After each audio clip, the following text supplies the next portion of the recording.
Assalamualaikum warahmatullahi wabarakatuh. Nama saya Pandi Balap Arenza dengan NPM 1817051002 dari kelas A.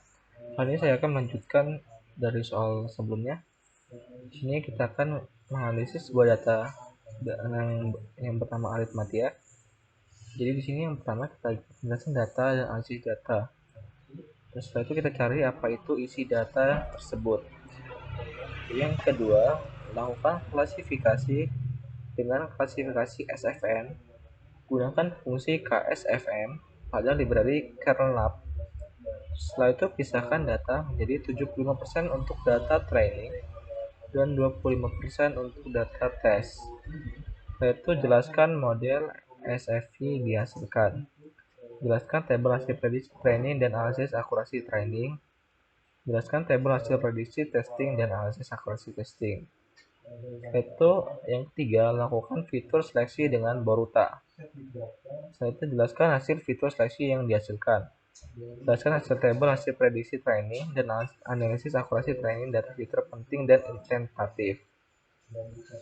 Setelah itu jelaskan tabel hasil prediksi testing dan analisis akurasi testing dari fitur penting dan tentatif. Jelaskan tabel hasil prediksi testing dan analisis akurasi testing dari fitur penting saja. Jelaskan tabel hasil prediksi testing dan analisis akurasi testing dari fitur penting saja. Nah, di sini untuk datanya bisa kita download di link yang telah tersedia. Data tersebut berisi 27 atribut, di mana 206 tersebut berisi nilai linear ataupun nilai nominal. Dan di sini berisi tentang sebuah koordinat matematika pada jantung dan di sini terdapat 16 blok. Untuk kelas yang pertama itu nilainya normal. Kelas kedua sampai kelas 15 itu berisi tentang kelas aritmianya. Dan kelas 16 itu bukan data aritmania. Nah, itu di sini kita terdapat atribut informasinya. Yang pertama itu umur, berisi tahun, itu bertipenya linear. Gender 0 itu male dan 1 itu female, berisi nominal. Tinggi itu dalam bentuk cm, itu linear. Habis itu lebarnya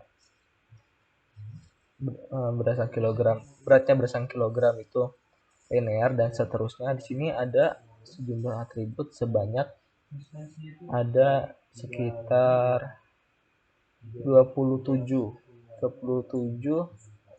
atribut dokumentasinya. Kita masuk ke programnya. Jadi yang pertama itu kita membaca file bertipe .csv yang bernama arithmia. Dengan format .csv kita masukkan ke dalam sebuah variabel data yang bernama myData. Sudah masuk. Setelah itu kita tampilkan dari myData tersebut.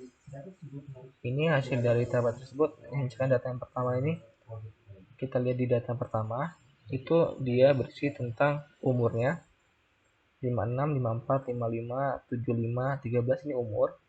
Itu yang kedua itu untuk gender. Satu itu untuk kita lihat di sini, satu untuk perempuan, satu untuk perempuan dan 0 untuk laki-laki.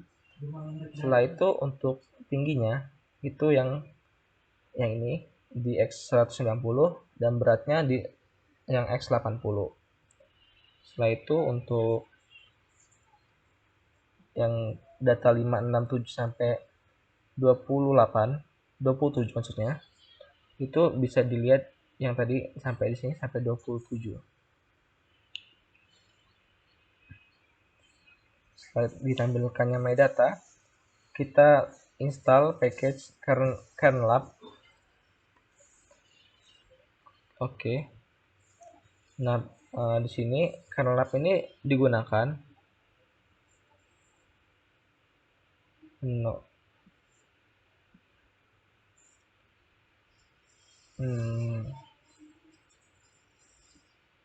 Oke, kernel digunakan sesuai ininya. untuk menggunakan fungsi KSFM. Jadi kita download dulu kernel-nya, setelah itu kita panggil library-nya. Setelah kita panggil, kita ambil dari data sampel yang sebelumnya, itu sebanyak 20. Kita ambil dari my data, kita bagi menjadi 75% untuk data tes dan 25% itu untuk data 75% untuk data training dan 25% itu untuk data tesnya. Kita masukkan ke dalam sebuah variabel yang bernama index. Setelah itu kita beritahu bahwa data train pada my data dengan indeks yang pertama itu ada data trainingnya, sedangkan my data dengan indeks yang kedua itu adalah data tesnya. Setelah itu kita tampilkan view data training dari my data tadi. Ini untuk data trainingnya. Data trainingnya di sini kita lihat. Di sini yang kita ambil umurnya 56, 54 dan seterusnya. Ini di sini gender, tinggi dan berat dan seterusnya. Setelah itu kita ambil data tesnya. Data tesnya kita ambil. Data tesnya ini diambil secara acak juga, berbeda dengan data trainingnya. Setelah itu kita menggunakan model KSVM yang telah kita bisa gunakan dengan sebuah library kernel tadi. Kita menggunakan rumus data, kita ambil dari my data, kita ambil dari X75, terus X0, X190 itu dilihat dari yang tadi, yang ini X75, 0, 190, dan 80. Ini kita urutkan, kita dengan menggunakan metode KSMV dengan kernelnya vanilla. Setelah itu kita panggil atau kita lihat KSVM-nya. Nah, di sini untuk KSVM-nya terdapat parameternya itu adalah 0,1, konstanta C-nya sesuai dengan 1, linear vanilla kernel function, number of support vektornya 415, objective function value-nya min 295,3932, training error-nya 0,856 sekian. Setelah itu kita prediksi data trainingnya di KSVM-nya. Kita masukkan ke dalam variabel P1. Kita mencari predik dari KSVM dengan menggunakan data training yang telah kita pisahkan tadi. Setelah itu kita cor P1 dengan data training, kita ambil data yang X75.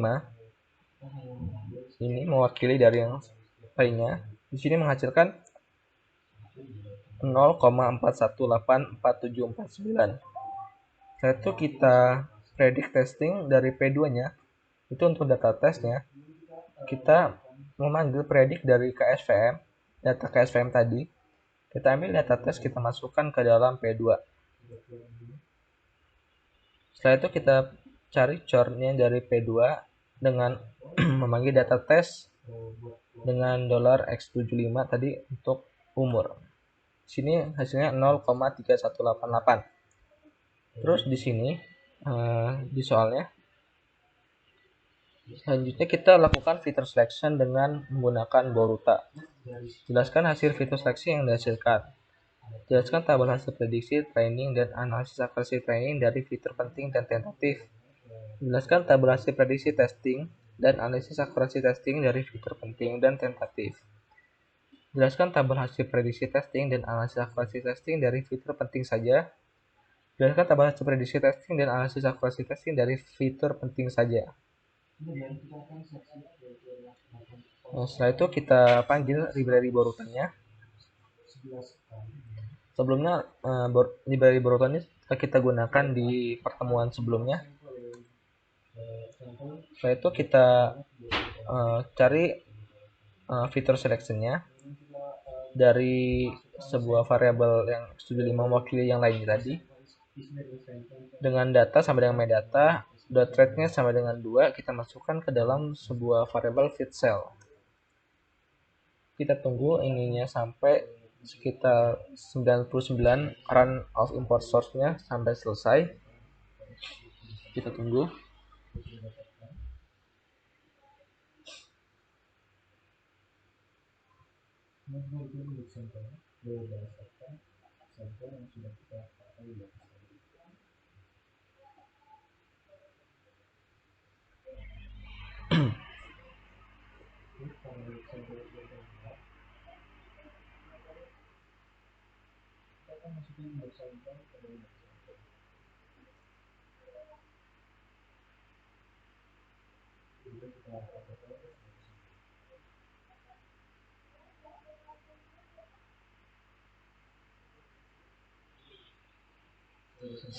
Setelah sudah 99%, dia akan selesai.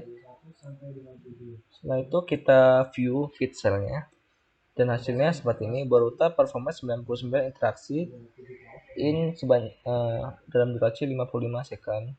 Di sini terdapat 39 atribut yang important. Di sini ada X, di sini 01 dan seterusnya. Terus ada 210 atribut yang unimportant dan 30 tentatif atribut. Setelah itu kita tampilkan plot feed cell-nya.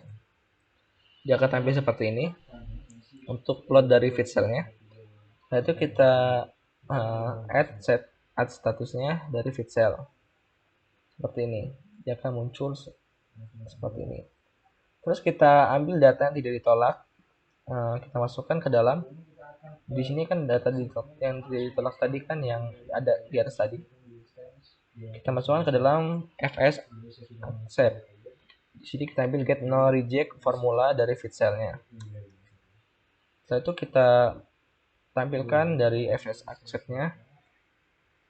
Di sini untuk formula yang tidak ditolak akan muncul seperti ini. Selanjutnya untuk model yang menggunakan data yang diterima, kita panggil lagi library party-nya. Di sini untuk menggunakan decision tree, kita cari menggunakan cut tree dari data yang telah diterima tadi, kita panggil menggunakan data train-nya. Kita masukkan ke dalam variabel data training. Setelah itu maksudnya masukkan ke dalam variabel decision tree. Setelah itu kita tampilkan plot decision tree-nya. Dia akan tampil seperti ini. Ada sekitar 5 node yang dapat kita lihat. Di sini ada node 3 dengan n-nya 1, node 4 n-nya 1, node 7 n-nya 3, node 8 n-nya 19, node 9 n-nya sama dengan 77. Dan di sini berbentuk tree. Itu kita tampilkan DT-nya. Decision tree-nya seperti ini. Misalkan contohnya ini.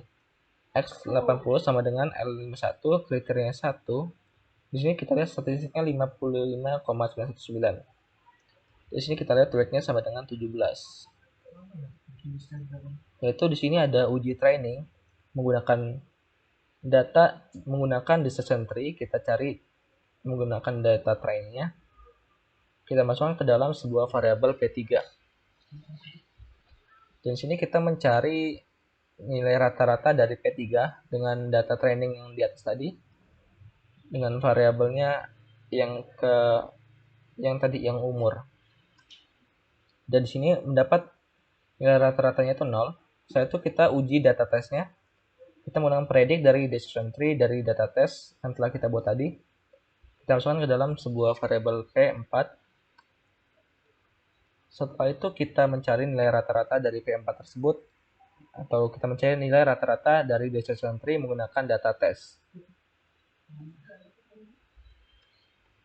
Di sini juga untuk nilai rata-rata decision tree untuk data testnya yaitu 0. Setelah itu kita menggunakan filter selection yang import saja. Kita cari yang data yang get convert formula dari feed cell-nya. Kita masukkan ke dalam sebuah variabel namanya feed30. Nah, dari data feed30 ini kita lihat nilai datanya. Jadi X75 ini yang diterima itu X190, X80 dan seterusnya. Setelah itu kita masukkan, kita cari decision tree menggunakan cut tree dari variabel fit 30 dengan data training. Kita mencari data, terus setelah itu kita tampilkan plot decision tree dari data training yang important saja. Untuk plotnya akan muncul seperti ini. Terdapat ada 7 node-nya. Setelah itu untuk P6 ini kita predik dari data untuk P6 kita prediksi dari decision tree 30, yaitu decision tree dari formula yang important saja. Kita menggunakan data test. Setelah itu kita mencari nilai rata-rata dari P6 dari decision tree 30-nya menggunakan data test, yaitu adalah 0. Mungkin sekian presentasi untuk soal yang kedua. Kurang lebihnya saya mohon maaf. Saya akhiri, wassalamualaikum warahmatullahi wabarakatuh.